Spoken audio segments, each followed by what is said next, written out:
Welcome back. This is Chapter 7, Part C. We are going to wrap up our discussion of participles and participial phrases and also throw in a few things at the end that can also function adjectively. Pretty exciting. Let's go ahead and get started with things we already know about participles. So there are three big things to remind ourselves of when it comes to participles. One is that all four verb classes, that's be, linking, transitive, and intransitive, can be made into participles. So all of our patterns are on the table. Another thing that we've seen is that any noun phrase anytime can have a participial phrase modifying it adjectively. Direct object, indirect object, subject complement, object of a preposition, and of course subjects. You name it. If a noun phrase is there, it can have that adjectival participial phrase modifying it. And lastly, the noun that's being modified by the participle is the subject of the verb. The participle is connected to its own subject. That's how we can be super clear that yes, we are dealing with a clause, we are dealing with a pattern, and we have to make sure we diagram it. We have dealt with present participles so far, but I'd like to add a little wrinkle into our discussion by talking about past participles, or as your book authors will call them, passive participles. More on this in a second. We've talked a lot about present participles. Our classic example is the girl kicking the can, but past participles can also function as adjectival modifiers. For example, the cakes baked by Chef Duff are breathtaking creations. Okay. The cakes baked by Chef Duff. Well, we've clearly got cakes being modified by this phrase, baked by Chef Duff. The verb is not baking, right? It's baked in form. So this doesn't sound like the present participle to us. This sounds like the past participle. We would diagram it like so. You will notice that the participle goes on this little L shape again, just sort of draping itself across the L shape, looking pretty good there. You will notice that it looks like pattern 6, cakes baked by Chef Duff. It looks just like pattern 6, but it's not. It's pattern 7 in the passive voice. Why, you may be saying, why? It's because we're still sort of in relative clauses land, and if we hadn't reduced the clause, we would say, the cakes that were baked by Chef Duff are breathtaking creations. What's tricky about this is that we have taken out not just the relative pronoun that, but also the auxiliary verb be that makes it clear that we were dealing with the passive voice in the first place. Be on the lookout. Be on the lookout. When you have a past participle, we are going to be dealing with the passive voice. And we can see that's why our authors call it passive participle instead of past participle, so we won't forget that we are in fact dealing with passive voice here, and we're going to want to make sure we get the right pattern. Because if we transformed it back into active voice, it would be Duff baked the cakes, right? Which of course, cakes are the direct object. It's pattern 7.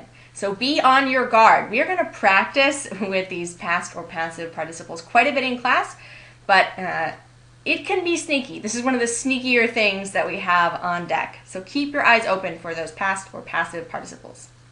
Let's talk about how movable participles are now. Participles certainly can go directly after the noun they modify. They can do that thing, but they don't have to. They could also go before the noun they modify. They can go after the noun they modify. They can do what they want. For example, the Cal student section, standing up throughout the game, cheered noisily for the Golden Bears football team. You'll notice that here, the present participle, standing up throughout the game, which is clearly talking about the Cal student section, right? That's the subject of that clause. It's right after the thing it's modifying. So that's fine. We're not going to get confused. But check it out. Standing up throughout the game, the Cal student section cheered noisily for the Golden Bears football team. You'll notice that here, the adjectival participial phrase starts the sentence off. But the subject is clearly still the Cal student section. We could move it to the end of the sentence. The Cal student section cheered noisily for the Golden Bears football team, standing up throughout the game. Here it is at the end, still modifying the subject, still modifying the thing at the front, right? So be very, very aware that the participial phrase doesn't have to directly follow the thing it's modifying. It can bounce around. It's very movable. You may be asking yourselves, okay, what does this mean for diagramming purposes? How do these diagrams look different? Great question. There's only one eensy-weensy difference, because the function of that participial phrase is still the same. It's still to modify a section, right? So you'll notice that the only difference is the capitalization of the if the clause opens the sentence. If the section begins the sentence, we want the determiner to be capitalized. If it doesn't, we don't. But standing up throughout the game, regardless of where it came in the syntax of the original sentence, still performs the same function of modifying section adjectively, and it's going to go right underneath it no matter what. Don't forget to nab that pattern also. Okay. Let's talk about another wrinkle in dealing with participial phrases. I mentioned earlier that they could be object complements, and this is true. But it's only in one specific case, so let's talk about that case now. You will recall that the object complement slot is filled by an adjective only in pattern 9. Okay? And since participial phrases are adjectival in nature, they can totally fill the object complement slot. When this happens, we want to make sure we diagram it like a prepositional phrase up on a pedestal, because we want to be extremely clear that it is still pattern 9, and we want to make it very clear that this participial phrase is living in the pattern 9 universe, and we need that object complement slot in our diagram. So that's why we put it up on the pedestal. So in the example sentence, Emily felt her mind racing like Usain Bolt, you'll notice I have my object complement adjective in pattern 9, racing like Usain Bolt, which is a pattern 6 clause, up on a pedestal there, filling the pattern 9 slot. Don't freak out. It looks more complicated than it is. We often have more than one modifier for any given noun head word. These are going to go in a prescribed order. Okay, it's going to be prepositional phrase, participial phrase, relative clause. We don't have to worry about this much. Our linguistic computers do this automatically. But for example, we would say the van in the parking lot, being washed for the tour, which was rented by the band, is green. We go prepositional phrase, participial phrase, relative clause. We're not going to say the van, which was rented by the band, being washed for the tour in the parking lot, right? We're not going to say that. That doesn't make any sense.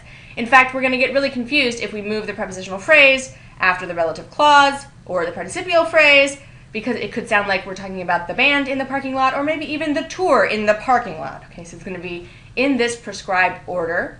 It's not going to be a problem. Just be advised that in diagramming, we can have more than one modifier and things can get a little complicated. For example, here you'll see our prepositional phrase, our participial phrase, and our relative clause all diagrammed correctly. I threw in a passive voice relative clause just for fun.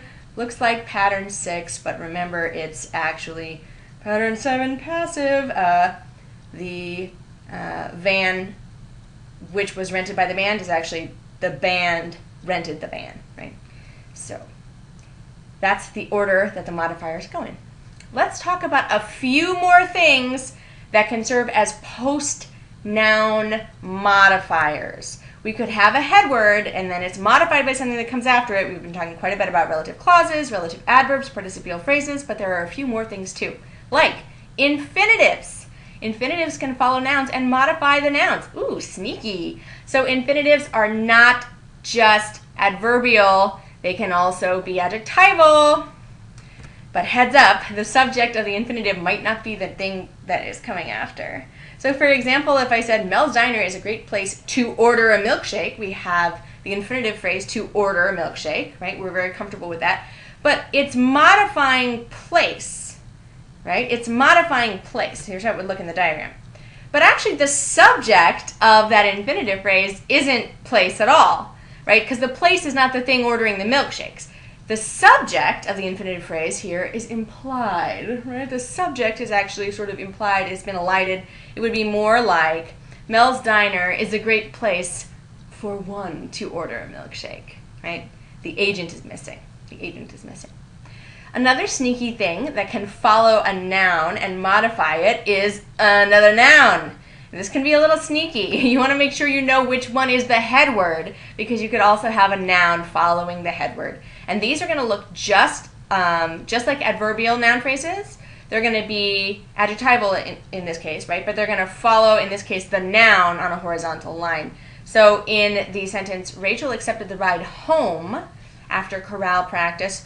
Ride is the direct object, yeah? Ride is the thing that Rachel accepted. Home is not the direct object. Home is a post-headword noun modifying the noun ride, okay? And it's attached to it on the L shape.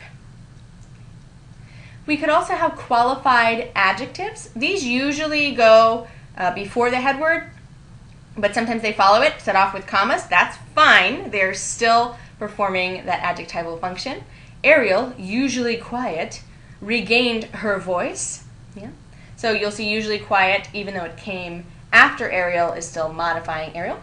And finally, even adverbs can modify nouns in the post-head word position. Those are my thoughts exactly, right? Exactly here is actually modifying thoughts. Came after thoughts. That's what it's talking about. Cassidy says, Chapter 7 was long and complicated. Do not be afraid to come back and rewatch these videos, pause them, rewind them, do whatever you need to do to make sure you understand all of these cool concepts fully. Keep up the good work, and we will see you soon.